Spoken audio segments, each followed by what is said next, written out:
we're kind of like, mm-hmm. I'm looking at my competition today, and I think they're sweethearts. I mean, look at us. We're toothpicks. There's just nothing to us. I mean, how tall is he? He's like 6 foot something? Like half his size? But dynamite comes in small packages. Be prepared for an explosion.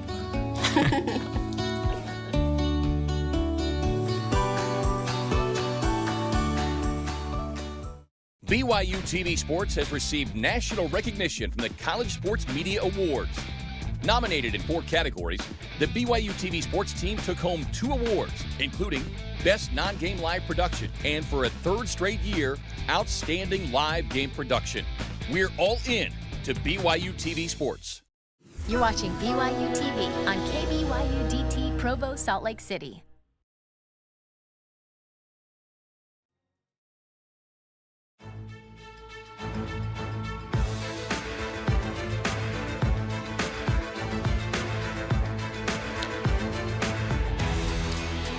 Good Monday, Cougar Nation. Welcome back into the Coordinator's Corner, presented by JCW's The Burger Boys. It's always a great Monday when we can break down a BYU win from the weekend. And Saturday night in Tucson, BYU was an opening night winner, 28-23 over Arizona, as the Cougs win their season opener for an 11th time in the last 12 seasons. I'm joined today by new offensive coordinator Jeff Grimes and special teams coordinator Ed Lamb. Coach Grimes in the first half hour of today's show and Coach Lamb on the back half. It is great to have you with us on BYU TV, BYU Radio, and ESPN 960. You can also watch us live on the BYU Football Facebook Live page. We invite you to be a part of today's show by tweeting questions for the coaches using hashtag CCBYU on Twitter or via comments on the BYU Football Facebook Live. Pleasure to welcome back in Coach Jeff Grimes, 2 days removed from this first game as BYU's offensive play caller. Victorious debut. Coach Grimes, congrats to you, staff, players. What a terrific way to get this one underway. It was a lot of fun, and it feels a whole lot better to be sitting here right now than it did a week ago. Now, having one game under our belt, particularly one with a victory. You were hired back in December. You had a bowl game to coach with your old team at that time. Then you got to know this BYU offense a few weeks later, I guess. How would you describe the process of going from that get-to-know-you in the winter to being in a position to go on the road in Pac-12 country and win a game on opening night? A process, and I told our coaches afterwards, and again this morning, that it was 8 months of work that led up to that victory on Saturday, and there were a lot of long days and long nights and a lot of work and a lot of preparation and a lot of difficult decisions and at times difficult conversations that led to us putting that product on the field. Obviously, it makes it all worth it when you can walk away with a victory, but really just as I think back about the process, the biggest thing I think about is just the change in our offense, the change in the players, the change in their culture, their demeanor, their confidence, and I think that more than any specific play or style is the reason that we were able to be successful. It's a lot of the same people, Jeff, back from last year that had struggles and didn't have great experiences. And so to get them in the position to be where they were on Saturday night has to feel rewarding, and you credit them clearly. Certainly rewarding, and I give the players and the rest of our staff a lot of credit for getting them to that point. But I really, after the game, I just stood back from the fray and just watched our players celebrate, and it was one of the most rewarding moments that I've had in coaching, to see our players have that much joy, to see them run and greet our fans, and how cool is that, by the way, to be in a road venue and have that experience? Yeah, really neat, and one of the things that makes BYU special. But just really, really proud of our players, and really happy for them. There's something fulfilling. It's similar, not quite the same as seeing your own child succeed, but very, very close to watching your team succeed when you care so much about them. There are so many stats and notes I want to get to with you, but until they find a different way to determine a winner and a loser, points scored are all that's going to really matter in this thing. Your offense scored 28. Did you feel that might be, in the neighborhood of enough to beat Arizona on Saturday night? I don't really ever think in that notion until we get into the game. Once you get a little further into the game, then you get a feel for how many you might have to score to win it based on how it's going. But our goal is to score points every time we take the football. And so I didn't think about that ahead of time. I'm not at all surprised with how we played, and I don't mean that arrogantly at all. I just mean that in the fact that I had a lot of confidence in our players, and I had more confidence as we got closer to the game than I did even early in the week, because our players just prepared so hard and they looked ready. I had a really good feeling about their psyche on Saturday going into the game. BYU's down 10-7 at halftime. Then it's a 21-0 third quarter to change the game. It wasn't just the points. It was 11 and a half minutes of possession. It was more than 7 yards per play in that third quarter.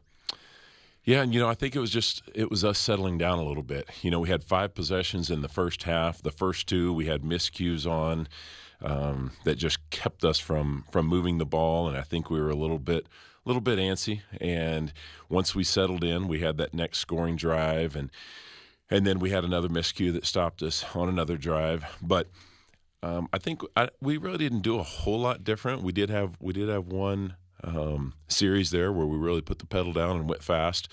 But other than that, we didn't do a whole lot different in the third quarter. We just executed, didn't make mistakes.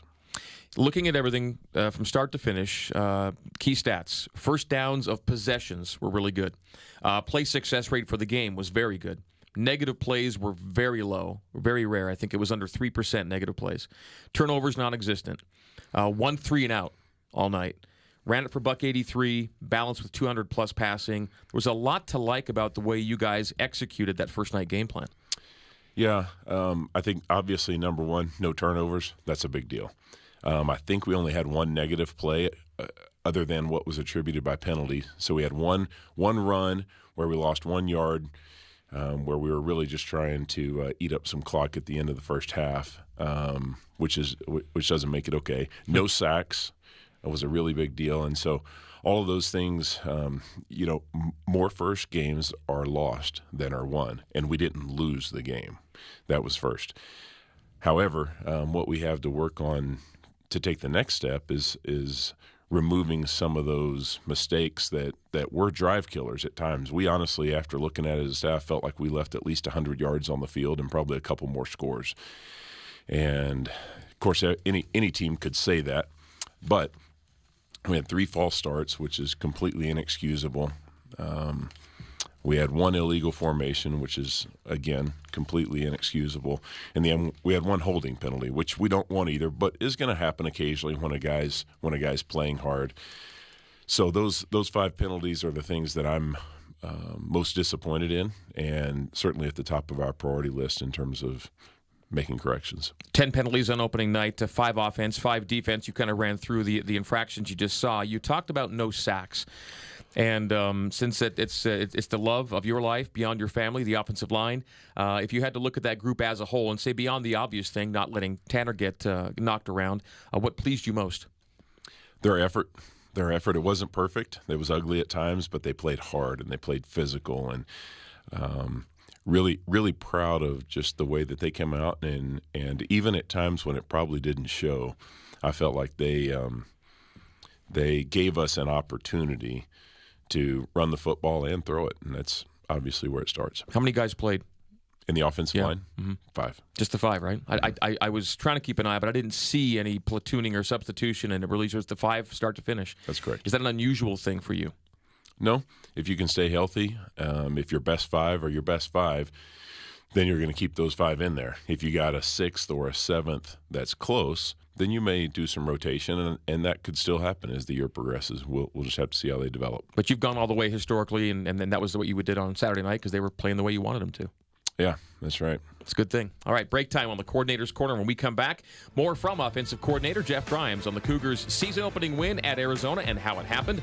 Later in the half hour, your questions for the coach using hashtag #CCBYU on Twitter. We're back with more after this. Hi. We're changing how you receive health care to give you more choices, to be more personal, like seeing a doctor from your hotel room rather than a patient room. or seeing your primary care physician when you normally couldn't. It's putting you first and also putting you more in control. It's care how, where, and when you want it. Intermountain Healthcare. Visit healingforlife.com. Great entertainment is coming your way on BYU TV. Catch all the hilarious action of Studio C, fast-paced sketch comedy that will have your whole family laughing. Tonight at 7 Mountain. Then tomorrow at 5, get the latest updates and analysis of BYU football with Dave McCann on a new episode of After Further Review. Watch your favorite BYU TV shows here and catch up anytime on BYUtv.org or the BYU TV app.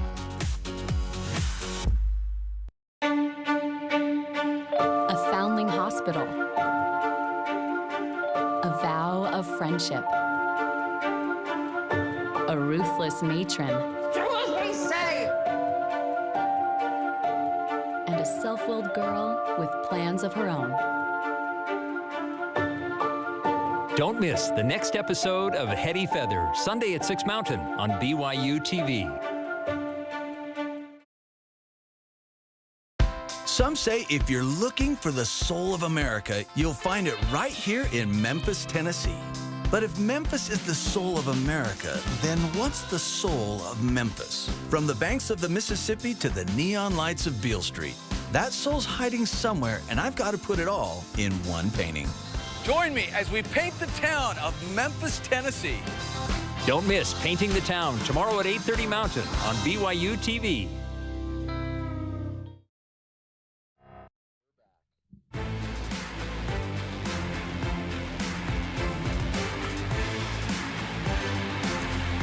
Dinner after the game at JCW's includes something for everybody, from burgers to wings, shakes to salads. JCW's, quality and a lot of it in Lehigh, American Fork, Provo, South Jordan, and coming soon to Harriman. BYU 1-0 in the season after a 28-23 win at Arizona on Saturday night. We're back on the Coordinator's Corner with offensive coordinator Jeff Grimes, special teams coordinator Ed Lamb coming up in the next half hour. After a scoreless first quarter in Tucson, the first score of the Jeff Grimes OC tenure came on a touchdown capping a 9-play, 59-yard drive. Key play in the series, at least one of the key plays, a 30-yard gain on a 3rd and 10 at the Arizona 37. Can you tell us about that play? Might have been the play of the game. Tanner was under a little duress and made a great play, stepping up, threw the ball right in position where Dylan could catch it. And I think it was 11 on the crosser, wasn't it? On that. Oh, I'm sorry. I was moving on. We're going to get to Dylan's 3rd and 12 in a bit, but the 3rd and 10 was on the 30-yard gainer on the first touchdown drive. I gotcha. Right. Yeah. Mix those two up. So that's a play. The play you're referring to is one that we've been working all camp and that we felt confident with. Something that we feel like plays to our personnel. And those shallow crossers, particularly in that situation, can gain a little bit more than people realize. And there's a lot that goes into making that a successful play. Certainly the throw was good and the catch was good, and then had some guys do some blocking downfield too. I mention it because it was a big 3rd down play and set you up for the touchdown, much as the play to which you just alluded, and the play of the game, as we kind of called it, and you hit it too. It's later in the game. You're down 10-7 now. Dylan Colley's catch on 3rd and 12 in the 3rd quarter with you being down 10-7. Huge play because the next play ends up being Tanner to Matt for the touchdown, and then you're in the lead and you never gave it back. Yeah, and that was a great play, again, by Tanner and by Dylan. He had to fight for the ball, and Tanner did a great job while under a little bit of pressure. But I was just really proud of those two guys, and I felt like that play and a couple others, Moroni's play, leaping over the guy trying to make a low tackle right near our sideline, that kind of fired our sideline up, gave us a little bit of energy, and it was just fun to see our guys go out and make some plays. But those two were certainly as big as any in the game. 3 of your 4 touchdown drives featured either a conversion on 3rd and 10 or longer, we've talked about 2 of them, or a 4th down conversion. The last drive of the game to seal the deal saw BYU run for 5 on a 3rd and 2 and for 9 on a 3rd and 7 to end it. when the hardest yards were needed on Saturday, that's a few examples right there. Your guys had a knack of making the play. It has to make you really proud. Very much so. And I think that has a lot to do with confidence, and I think confidence comes from preparation. And we prepared for all of those scenarios. We've practiced all those scenarios, and some of the players were laughing about it afterwards. Wow, Coach, that 4-minute drill, you were right about it, which was kind of cool. But, the 4-minute drill is a really big deal, and it's an underrated part of a football game. But sometimes the most difficult thing to do is make a first down when most people know you're probably going to run the football, and even if you don't convert, you want to burn clock. But to be able to make first downs, and we had 2 there in that situation, is something that's really, really difficult. But I think all the things that you're talking about, the third down conversions, the touchdowns, the runs, and all those things, it was indicative of the night, and that was that it was a great team win, and certainly the whole team, special teams played well. They set us up for 1 touchdown with a big punt return. The defense did a great job bottling up their offense, particularly the quarterback, and then our offense made plays when we had opportunities.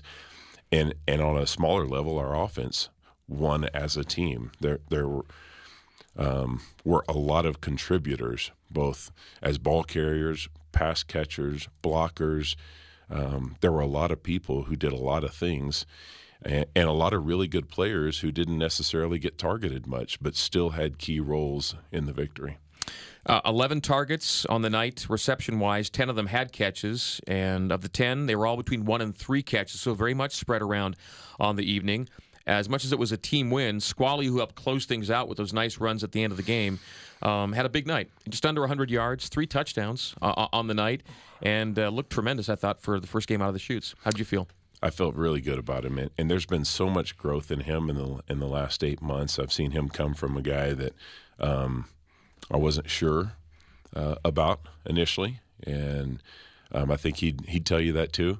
Why weren't you sure? He was unproven, and a little bit like a lot of our guys. I think just coming out of a situation where they didn't know how much they could trust us as coaches, and didn't know how much we didn't know how much we could trust them, and over a period of time that trust built. And certainly I hope that they grew to trust us, and we certainly grew to trust them over that time, but they've proven themselves, and he did that as much as anyone in the past number of months. But I had absolutely no question that he would do that. And as a matter of fact, I singled him out as one of several guys in my pregame talk to the offense. And I said, I got no question you're going to get it when we give it to you on 3rd and 1. And so, and there was one moment in the game where we had an opportunity to go for it. And I looked at him and said, what do you want? What run do you want? And he said it. And I said, okay, that's what we're running. But he had a great night, not only with the football in his hand, but playing away from the ball. When we gave a jet sweep to someone else, and he carried out his fake as if he had the ball. Yeah. Had a couple of key blocks in protection, which is a big deal that most of the time no one ever notices. So I was really proud of his performance, and he got a lot of hard yards. He didn't quite reach 100, but man, he ran the football in some tough situations, and he had a lot of 3rd and goal and fourth and goal opportunities where making a yard or 2 is really worth the same as having a 6 or 8 yard gain in the normal field. He might have had 100. I don't remember if the illegal formation took away maybe one of the bigger runs he had. Might have put him over there. I'm not sure if that's what it was, but at least rings a bell. Well, that's neat. So Squally got to call his own number for you a little bit there. He did. That's good. He did. Lopini Katoa gave you a really nice 1-2 on Saturday. Yeah, he did well too, and we feel really confident in both of those guys and a couple other backs that we have that I'm sure will contribute in the next few weeks as well. Before the break, you had a 3rd and 3 turning into a 4th and 3 in the fourth quarter, up 28-17 at around the Arizona 37. The defense got a 3 and out on the next sequence, so it almost kind of was a wash in terms of how the ball was given away. Did you know that was going to be a 4-down situation going into 3rd down there, or were you kind of in between on that? We were in between on that at the moment, and in retrospect, I think we could have done some other things, but at the same time, we called 2 plays that we feel very confident could get us 3 yards or more, and we just didn't execute. We didn't throw and catch, and it wasn't a matter of having a play call that we felt confident in. We reviewed it again this morning as a staff, and we all felt confident that we could get that if given the situation again. We just didn't execute it. Great thing was the ball was given back. Defense comes out fired up, dancing around, 3 and out, and you get the ball back. It's great. Like I said, great team win. All right, coming up next, we go to social media for your questions for offensive coordinator Jeff Grimes using hashtag #CCBYU on Twitter or comments on BYU Football Facebook Live. This is the Coordinator's Corner, brought to you by JCW's The Burger Boys. Back after this. When my grandfather started this company in 1947, he couldn't have envisioned what we would ultimately become. We realized that our value to our customers is that we will be there day after day, year after year, doing whatever we need to find solutions to the challenges that they face. We are committed to be honestly better in all that we do, in every opportunity that we have to serve our customers. I ain't got no chill. The BYU TV Sports Countdown to Kickoff. BYU versus California. 9 Eastern, 7 Mountain. Saturday on BYU TV. This September, see the good in the world with exciting shows on BYU TV. Eric Dowdle captures the essence of each town he visits in Painting the Town, Tuesdays at 8:30 Mountain. Join a young, adventurous team as they travel to the isolated coast of Chile to research penguins and dolphins in Sirius Ocean, Thursdays at 6 and 6:30 Mountain. Get a load of volleyball action with your favorite, the BYU women's volleyball team, all month long. There's something for everyone here on BYU TV. Hi there, how are you? My name's Todd. Nice to meet you. Can we put you on our TV show for a second? If any lesson can be learned from the story track, I felt misunderstood. I felt like there was no one in the world who was going through that thing. I hope people will understand that they're special. I'm a believer. They're important. I'm a believer. That guy right there saved my life. They have a compelling story. They are worth getting to know. Watch the story track tomorrow at 8 Mountain on BYU TV. On Monday, September 17th, watch the BYU women's soccer match live in HD on our digital platform. Join the game using the BYU TV app or by going to BYUtv.org. See you there.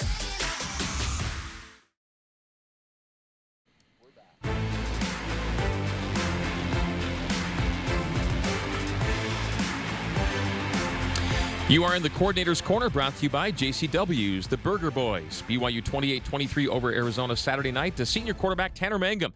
A very tidy and efficient night Saturday. I went 18 for 28 for 209 yards, touchdown, no picks. Helped BYU to that road win. His final campaign off to a solid start. And offensive coordinator Jeff Grimes, how did you assess the way that Tanner took your team into Tucson? I thought he played well, managed the game well.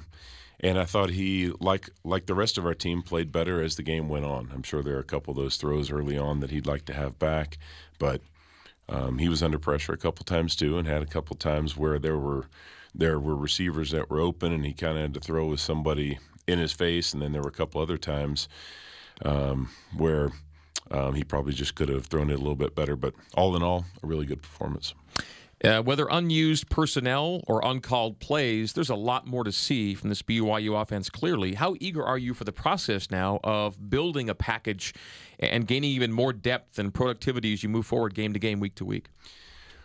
I think it'll be a lot easier now because we know a little bit more about our team now. And I think you go into the first game knowing a lot of things, but you never know for sure what it's going to look like until you play another opponent and the lights are on and it's real. And so we know more now, certainly. And yeah, there's a whole lot more to come. You know, I certainly was glad when that game was over and the ball, the game ended with the ball in our hands. But there are a whole lot more plays that we were ready to call as well. And certainly in the passing game, for sure, we ended up in a couple of situations there late in the second half where we were trying to eat up as much clock as we could. So, yeah, we're excited to call some more plays. And that second half was a lot of that, Coach. 22 and a half, I think, to 7.5 minutes of possession. And possession time, there are different ways to interpret the stat in terms of what you do with it. But that said, if that was one of your objectives to kind of control the game that way, that was what got done. Yeah, it wasn't when we started the second half, for sure. But when you score 3 touchdowns that quickly and go up and your defense is playing well, I think you certainly got to take that into consideration. All right, to social media now for Coach Jeff Grimes, at Ridgeline_day on the Twitter with the hashtag CCBYU. Coach Grimes, what are your takeaways from tight ends and wide receivers after week 1?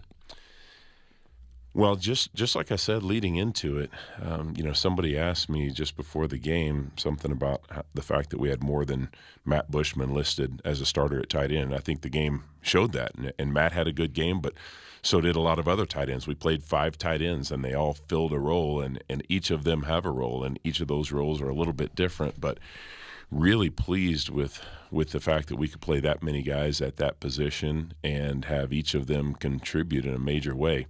And the same is true of the receivers. Some of them didn't have catches that will have catches this week and the following week, but some of them did a great job blocking. And, we, like I said, we just had a lot of contribution at a number of positions, and those 2 in particular are a great example of that. Dallin Holker was very close to scoring a touchdown in his college debut. I called it a touchdown. The officials called it a touchdown. Then we had to come back and set it up for a 1st and goal, I think. He was really close to sneaking in that pylon toe touchdown. Yeah, I'm sure he'd like to have that opportunity back again. And, he really kind of played wide receiver a little bit more than tight end in high school, and looked a little bit more like a wide receiver than a tight end in that moment, who was racing to the pylon as fast as he could get there. And, maybe he's forgotten that he's 230 pounds, that he can just turn his shoulders vertical and he'd get in right there. But I'm sure that'll be one that he'll remember as well. Yeah, it was a great play, and ultimately the end result is what counts, and they got in right away. From at JM Coogman on Twitter for Coach Grimes, hashtag CCBYU. Coach Grimes, how much of the ball distribution, and he mentions 10 players with at least 1 catch, as we talked about, how much of that is by design or through on-field decisions made by Tanner? The spreading around of it, I guess. Yeah, it's both. We certainly design a game plan in which we want to feature as many guys as possible. It's no different than other sports. If you have a basketball team and all 5 players can score, then it makes that team harder to defend. And we feel the same way about offense. If any skill player on any given down could be a ball carrier or a receiver, then I think it makes it harder for teams to prepare against us. But at the same time, on all of our passing plays, we have the opportunity for the quarterback to throw to different people. And really, that's the defense's decision, not the quarterback's decision, because we have specific progressions, and we're going to throw to the guy that the defense uncovers. So we may, in certain games, end up looking like we're trying to target one particular person more so than others, but it really has more to do with what the defense does than us. Okay, thanks for the questions on social media. Again, hashtag CCBYU on Twitter or on the BYU Football Facebook Live comments section. You shared with us already how you played just the 5 offensive linemen, which means that James Empey got every snap for you, I guess, on Saturday night. Those were his first collegiate snaps. So lights on, road venue, first college game for a center. How would you grade James out? He did really well. Really, really proud of him. And that is, as you alluded to, a more difficult job description than some others, because he's got the ball in his hand every play. And when you're on the road in particular, it's more that way with crowd noise. But he did a great job. I thought his communication was good. I thought he played hard. And I'll also mention Brady Christensen, who it was his first opportunity to play as well, and played really, really well. Left tackle. Played really well and probably graded out the highest of all the offensive linemen. A good friend of mine, Ben Criddle, was tweeting out some videos last night, and one of them was Thomas Schoaf. I think it was the screenplay, making a block on the screen to free Squally, and how excited Thomas was just to get downfield with Squally on that play. You pick those things up too from your linemen, right? Yeah, for sure. Yeah. When you see them get excited for something, and with another player, then you get a feel for the cohesiveness that we've built as a unit. And that's one of the words I used before the game. They asked me, what do you expect to see? And the word I used was cohesion. That's what I thought we would get, and I think it's what you delivered on Saturday night. Would you say? Fair enough? I think so. And again, all the credit goes to the players for their willingness to give for each other and be willing to submit their own goals to the goal of us scoring points and ultimately a team win. Last thing, Cal in town, Saturday, home debut for BYU in 2018. First games are great. First home games are special too, though. Absolutely. I can't wait. I can't wait to play. I can't wait to put an offense on the field in front of our home crowd. Be great. Coach Grimes, thanks for your time. We'll see you in a couple weeks. Thanks, Greg. All right, that's Jeff Grimes. Coming up after the break, we switch over to special teams and take a look at the linebackers as well with special teams coordinator and linebackers coach Ed Lamb. This is the Coordinator's Corner, brought to you by JCW's The Burger Boys on BYU TV, BYU Radio, and ESPN 960. AAA agents like Leticia are popping up where people are having doubts about insurance, like when it comes time to buy a car. So how can I help you today? What if I decide to become a rideshare driver? If you want to outsmart insurance doubt, visit a AAA branch. Son, my father gave this to me when I made the team, and now it's yours. Oh no, Dad, I'm not on the team. I just got this at the store. We're so excited. We just bought front row tickets for all of your games. What? They were expensive, but anything to support our boy. Support me in what? I'm not on the team. You should know. We paid for the tickets with your college fund. Well, since you're on athletic scholarship now. Gear so legit, they'll think you're on the team. BYU Store. AAA agents like Rich are popping up where people are having doubts about insurance, like at an open house. So what questions do you have for me? Do we have to have insurance before we even buy the house? If you want to outsmart insurance doubt, visit a AAA branch. Some say if you're looking for the soul of America, you'll find it right here in Memphis, Tennessee. But if Memphis is the soul of America, then what's the soul of Memphis? From the banks of the Mississippi to the neon lights of Beale Street, that soul's hiding somewhere, and I've got to put it all in one painting. Join me as we paint the town of Memphis, Tennessee. Don't miss Painting the Town tomorrow at 8:30 Mountain on BYU TV. Okay, where were we?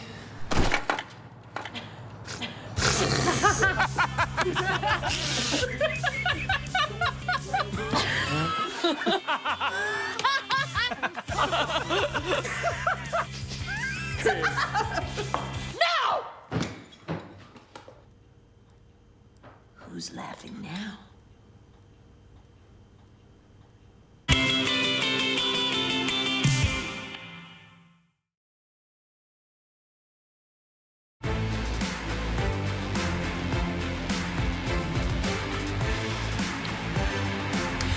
Dinner after the game at JCW's includes something for everybody, from burgers to wings, shakes to salads. JCW's, quality and a lot of it in Lehigh, American Fork, Provo, South Jordan, and coming soon to Harriman. Second half hour, the Coordinator's Corner underway now with Special Teams Coordinator and Linebackers Coach Ed Lamb with me in studio. Your questions for Coach Lamb can be sent in using hashtag CCBYU or via comments on the BYU Football Facebook Live broadcast of our show. Coach Lamb, congrats to you and to BYU on now going 3 for 3 in your season openers during the Kalani Sitake era here. All right, thanks.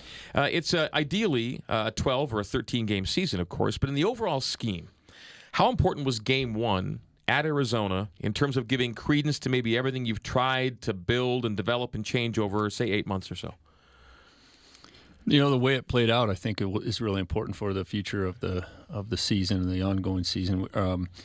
You know, the fact that defensively the effort was really strong early, and offensively it wasn't mistake riddled or anything like that. In fact, we were careful with the ball and didn't turn it over. But we didn't start out as hot as we finished on offense, and for the team to keep believing, I think was really a big step in the right direction. And then to see it all come together at halftime, I think the defensive players, they heard the confidence in Grimey's voice when he addressed the offense and said, we're right where we want to be.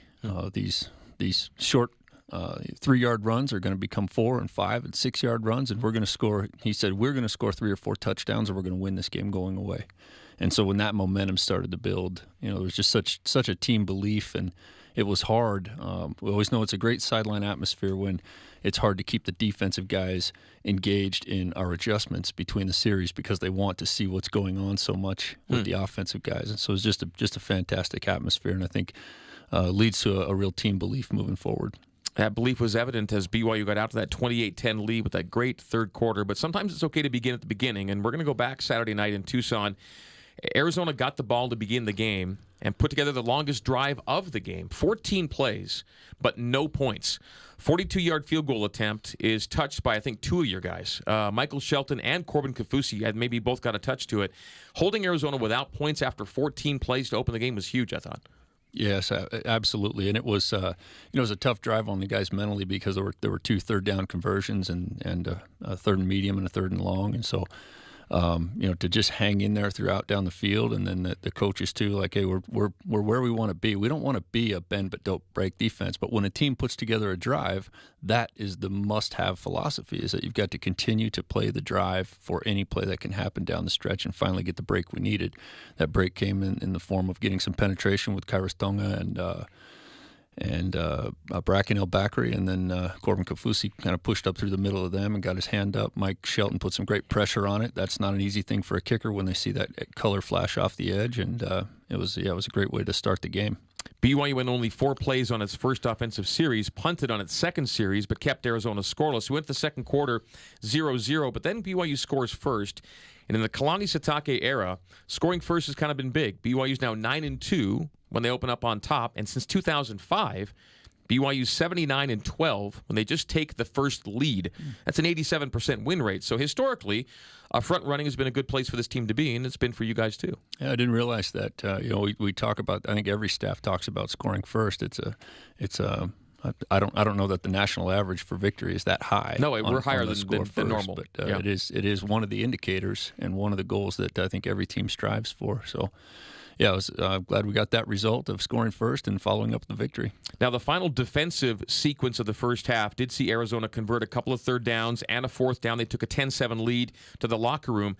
But you mentioned Coach Grimes a moment ago and what he said. That third quarter was the game changer, very decisive. Yeah, absolutely. The two, it was 3 and outs on defense twice, offense putting together back-to-back drives, and then the punt return by Mike Shelton and the punt return unit. Anytime you give a punt returner credit, there's some guys out there working their tails off. There was great pressure all night on their punter, and then the punt return guys really blocked their tails off. Mike made a couple of guys miss, and that gave the short field position. I think that was the third of the 3 scores there in that quarter, really the backbreaker. We're going to get to a lot of the special teams particulars to have Ed reflect on that in a bit. There's a question from Twitter on the defensive backfield, and linebackers are your position, but you can weigh in on this certainly. At Roberts Jason C on Twitter. How do you feel the cornerbacks played on Saturday, particularly the freshmen who got playing time? Fantastic. We feel like, after the first game that we're going to be able to get more guys into that rotation and be the first step into being a competitive football team, a good football team, especially on defense, is having guys continue to compete for their jobs. And we felt like coming out of that game that the freshmen took a big step forward. Some of them played more on special teams, but the punt return technique is the same technique we use on defense in our man-to-man coverage. And some of those guys just really locked it down there on the punt return game. And when they did get in, D'Angelo Gunter made a huge play where he was able to get his head around and play the ball. And after that, he made a freshman error and tried to substitute himself after the game, celebrated a little too hard and got fatigued. And so that's a good microcosm for where we sit right now in the defensive backfield. We've got some experienced guys, and they're certainly good players, but we got some young freshmen that as they continue to learn and grow, they'll not only play more, but they'll push for starting playing time. Anybody curious about D'Angelo? He was Gunter. I think he's now going by Mandel maybe on his jersey. Is that right? Yes. Okay, so if they see a Mandel out there, that's who we're talking about. That's Mandel. I think he's wearing 36, which is different than the number he's been wearing in training camp. Okay. And I'm not sure what's more unusual, Ed. The fact that BYU had 4 defensive PIs in a 13-game season last year or 3 in the first game of this year. Yeah. It's, defensive PIs are one of those things that it's like missed tackles. We don't want them, but we don't want to be scared either to defend aggressively. Those particular PIs were not. It wasn't aggressive defending. We were in a good position and just didn't get around and play the ball as aggressively as we should. And so we want to continue to work that and give the guys confidence and that we can play the ball. We're in a good position. All right, break time on the Coordinator's Corner. When we return, Special Teams Coordinator Ed Lamb on the special teams performance in Tucson and on how his linebackers looked as well. We're back with that right after this. In the timeline of life, you make choices every day. Some are small, others are big. and some are downright huge, like buying your first car. Aha, yes, the clunker. What a beaut. Or serving your mission, one of the biggest growing experiences you'll ever have. You come home and hop right into college. 4 crazy fun and expensive years. You'll spend money on tuition, textbooks, rent, food, shenanigans, and don't forget dating. And then that magic day comes, marriage. Getting married is incredible and pricey. But you know what? Children are even pricier. Diapers are the #1 most expensive thing on the planet, period. Your family grows and you need that first home. Can you say home loan? No matter where you are in the timeline of life, Deseret First Credit Union is right there with you. DFCU, your values, your timeline, your financial future.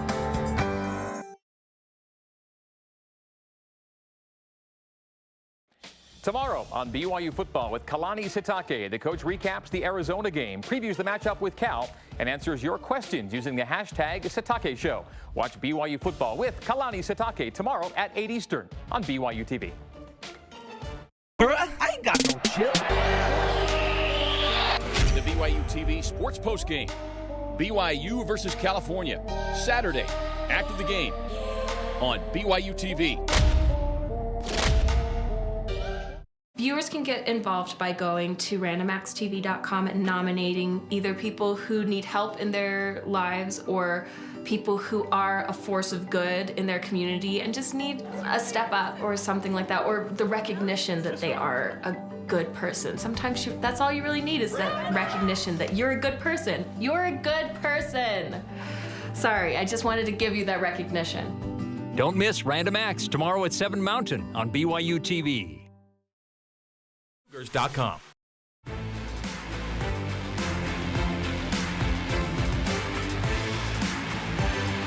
The Coordinator's Corner is brought to you by JCW's The Burger Boys. BYU Special Teams Coordinator, Linebackers Coach, and Assistant Head Coach Ed Lamb with me until the top of the hour. And Coach Lamb's special teams were excellent on Saturday. I'm just going to run through a few things here. Skylar Southam, 4 for 4 on scoring kicks, made all of his PATs in his first college game.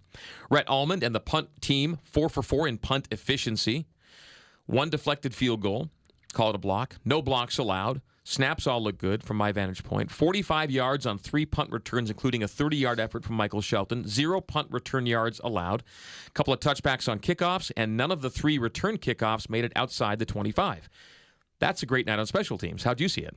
Yeah, I thought it was a really clean night. I thought in some of those phases we weren't challenged as much as we could have been, and I thought our kickoff coverage had an opportunity to get what we would consider a tackle for loss. You know, when it gets out near the 25, which their 2 returns did, that's just kind of a push. You know, I think certainly you want to give credit for the coverage being solid, but I thought we had a chance to get them closer to the 15 once or twice, and so.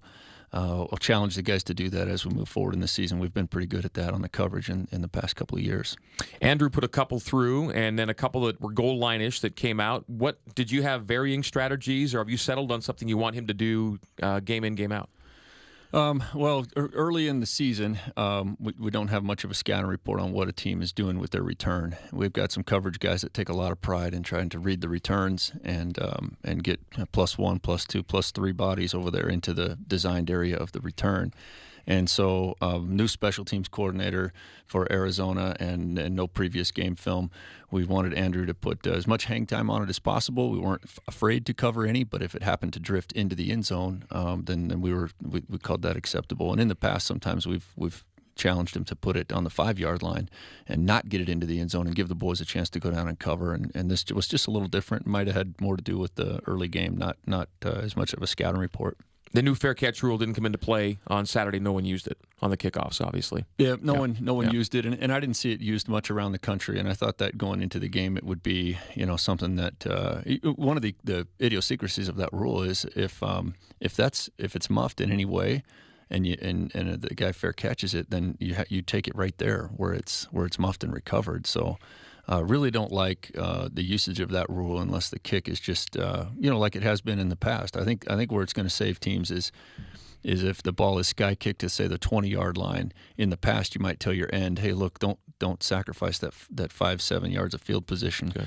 Catch it and move forward, and it caused some big collisions. I think it's still more along those lines for most teams anyway. If you have a decent kickoff return unit, makes sense. We didn't get to see a Skylar Southam field goal attempt. BYU did find itself in the neighborhood where a long field goal decision might have been coming once or twice. Either way, you like his leg.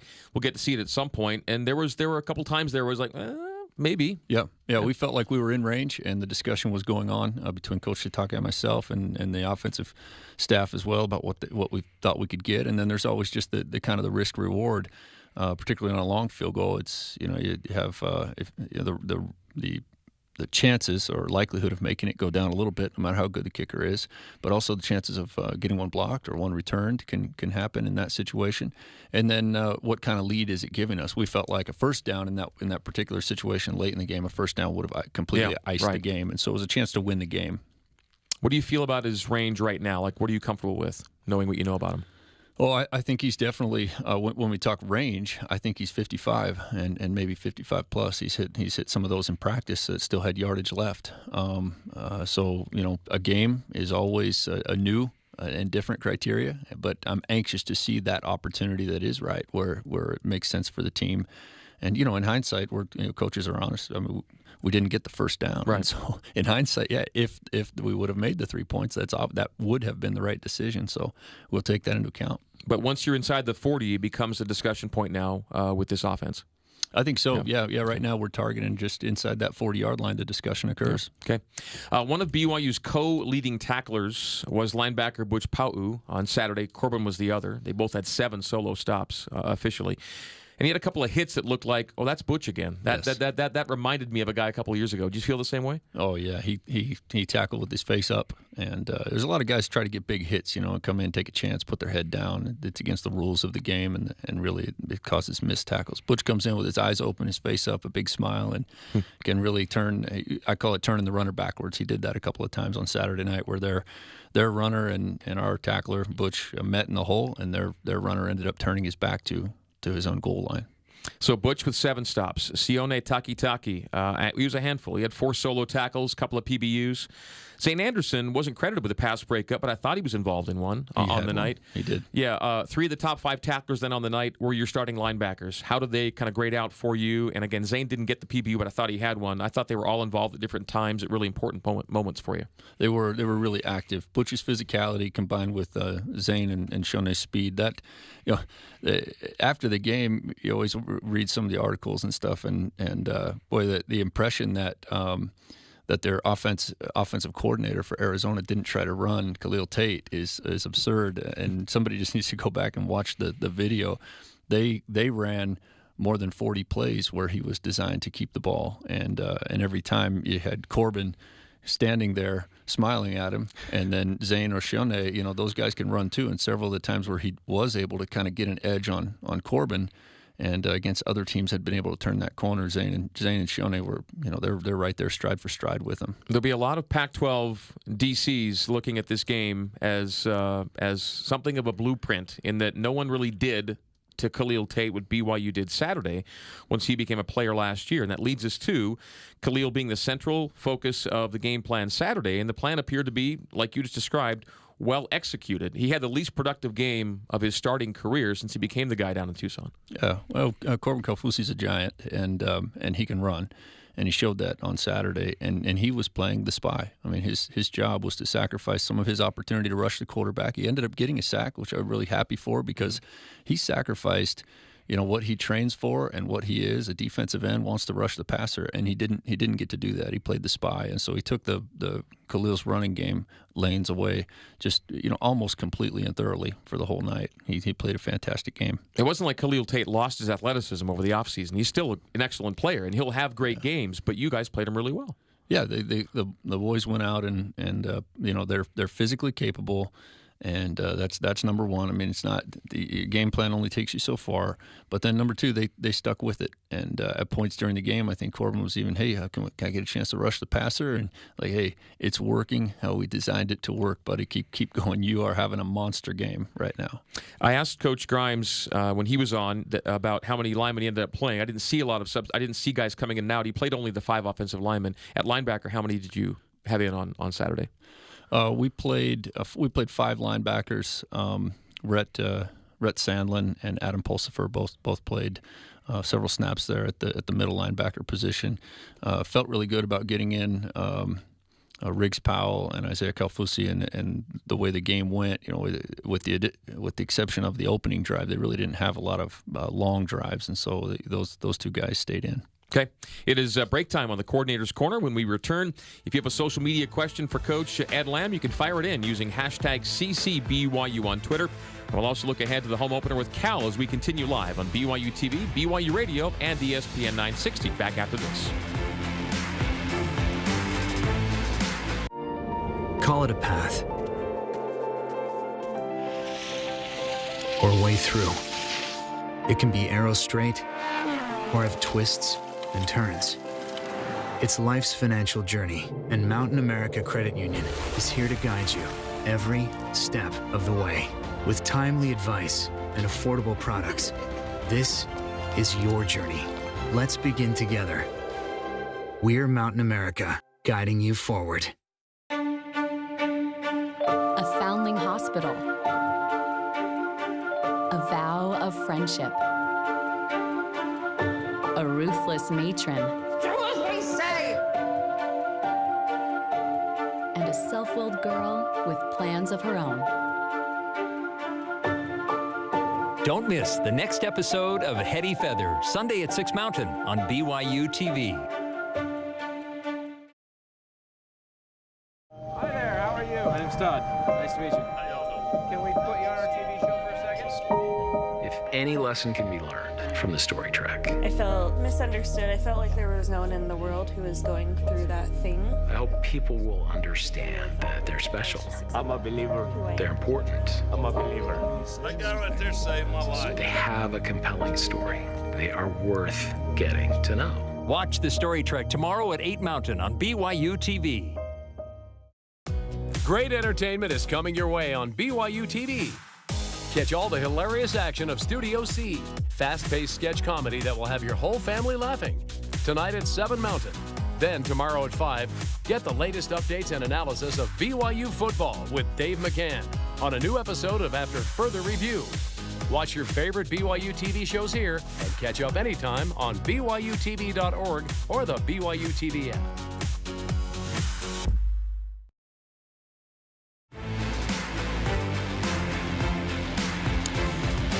Dinner after the game at JCW's includes something for everybody, from burgers to wings, shakes to salads. JCW's, quality and a lot of it in Lehigh, American Fork, Provo, South Jordan, and coming soon to Harriman. Special teams coordinator, linebackers coach, and assistant head coach Ed Lamb on the Coordinator's Corner. Home opener Saturday at LaVell Edwards Stadium with 1-0 Cal visiting 1-0 BYU.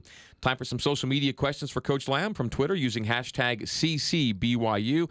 And we go to @Tuckinator on Twitter. He says, with the new redshirt rule and Zane, Sione, Butch Pau graduating, any chance to see some youth movement involved more and get younger linebackers early playing time to help fill linebacker reps for a smooth transition when their time eventually comes? Oh, that's a really insightful question. The answer is yes, with the exception of I don't know that it's necessarily early playing time. It's some of those guys are still learning and still developing and really still developing some strength. We have some really good returning missionaries that just kind of got a little banged up during training camp and fell out of the game plan. But as the season goes along, absolutely, we've got a lot of good young linebackers I'm excited about, and I think they will all play unless they're physically hurt to the point where they can't. Meantime, you want to get the most out of an experienced group in the starting three right now. Yes, absolutely. Yeah, the objective is to win the game, and the secondary objective is to prepare to win future games, and that's where playing those young guys comes into play. All right, the road crowd in Tucson on Saturday night was impressive enough to where when the game ended, BYU fans literally ringed half of the stadium, one full end zone and one full sideline for you guys to make to take a lap, and then that never gets old. Yeah, no, that's fantastic, and it's a real payoff for. Yeah, as you know, Greg, we sing that fight song after games when we lose too, and it's just excruciating to do that. We understand the need for it, and they show appreciation to the fans and show school pride and give the true impression that we're coming back. We're not quitting. We'll come back after a loss, but man, it's just disheartening to let the fans down like that. And so then to celebrate with them and not having an opportunity to do that very many times last year is so rewarding to be there on the sideline and see all of the fans smiling and having a great time and made their trip worthwhile. you've got the headset on and you're focused on a million different things, but we got the game going on, and BYU's making this 3-touchdown run in the third quarter, and we hear the BYU chant there at Arizona Stadium, loud and clear, and that's a great feeling. Let's go to at Chaplain Schumann on Twitter with hashtag CCBYU. Coach Lamb, what do you say, and what did you say to your guys to inspire them at key moments during Saturday's game? Well, the thing about being the special teams coordinator is all the guys are my guys, and so there are things that I say to the linebackers that are usually more adjustment based. I mean, we've got some seniors out there that they know how to approach a game, and they were in it at every moment, and so it's not a whole lot of motivational. But at times when our offense, early in the game, when our offense was kind of moving the ball but not necessarily putting points on the board. It might be a smile, it might be a pat on the back, it might just be a keep it up kind of thing. But I was up and down the sideline encouraging those guys. The special teams, so much of a team's motivation. There's offensive and defensive players both mixed into there. The special teams were performing well, and so I was out as far as the officials would allow me to go after each special teams rep, and making sure I got as many high fives and chest bumps as I could possibly get. I think it's just overall bringing a spirit of leadership. Every coach needs to do that. The demeanor that we bring to the games is our players will follow that. Okay, back to special teams for a moment. Let's shout out and credit your snapper and holder on Saturday. And maybe you could speak to how maybe Operation Time was working for you and how things were going from a protocol standpoint. Oh, it sure was. Yeah, that's a great word for it. All of the specialists, the returners on their catches and catch decisions, whether to take a touchback in the end zone, et cetera, the snaps, the holds, the kicks, those were all really solid in the game, and just from a result standpoint, as good as it can be done. And there's always technique to clean up. We can always get a little faster on our operation, but you said a key word there. Operation time for us, 2.1 or less on the punt, and 1.35, or at least the spiral style punt, and then 1.35 or less on the PATs, and all of them were within that range and lower. Mitch Harris, long snapper. Yes. Gavin Fowler, holder. Yes. Gavin Fowler is not just the holder. He's really a captain of not just the field goal unit, but the special teams, the punt return unit. He's the one that makes the adjustments. Very into the team part of the game, the coaching part of the game, and whatever his role is, offense, defense, special teams. Everybody on our team gets involved in the look squads, and that's just simulating the opponent, and that's not a thing for backups or starters. It's everybody on the team. He does a great job at everything he does. Who's your backup holder, and is Matt Foley still in your snapper mix? Tanner Jacobson has been our backup holder, but during this fall camp, he had little minor injuries back from it now. But Red Allman has shown to be a good holder as well, and was able to get in there and get a lot of work with that. Backup snapper, Addison Pulsifer has been doing it while Matt Foley was recovering from some shoulder surgery, but that surgery's in the past now, and Matt's ready to go, and so we expect to get him involved this week. Okay, and early Cal look ahead. They're 1-0. Not an identical game, but a similar game. Big lead. Carolina scored a couple touchdowns fourth quarter to make it interesting. They held on for the win. Both teams go 1-0, and not coincidentally, neither Cal nor BYU had a turnover in their opening games. Yes, an offensive coordinator and an offense that I'm very familiar with, have a lot of respect for.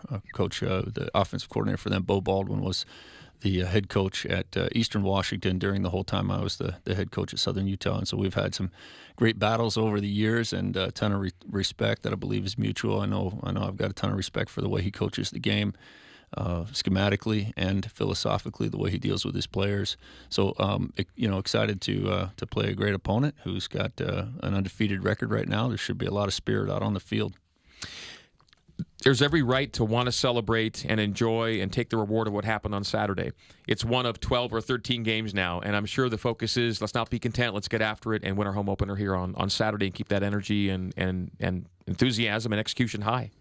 Yeah, absolutely. You get a pass, Greg, but we're not talking about Arizona anymore. This is Cal Bears Day, and down in our facility across campus, that's what we're all about, is moving forward in the Cal Bears. All right, it's coming up Saturday night, 6:15 for the radio pregame and 8:15 for the Mountain Time kick at LaVell Edwards Stadium. Ed, thanks so much. We'll see you soon. Yeah, thank you. All right, that's a wrap for the Coordinator's Corner. Next week, we visit with Coaches Lamb and Tuiaki as we recap the Cal game and get set for a road trip to Wisconsin. Thanks to producer Jason Shepard, Michael Miner, and the crew from BYU TV and from BYU Radio, Sean O'Neill, Terry South, Sean Fay, Sterling Richards, and Don Shaline. I'm Greg Wrubell. This has been the Coordinator's Corner. We'll talk to you next week at 1 p.m. Eastern, 11 a.m. Mountain. So long on BYU TV, BYU Radio, and ESPN 960.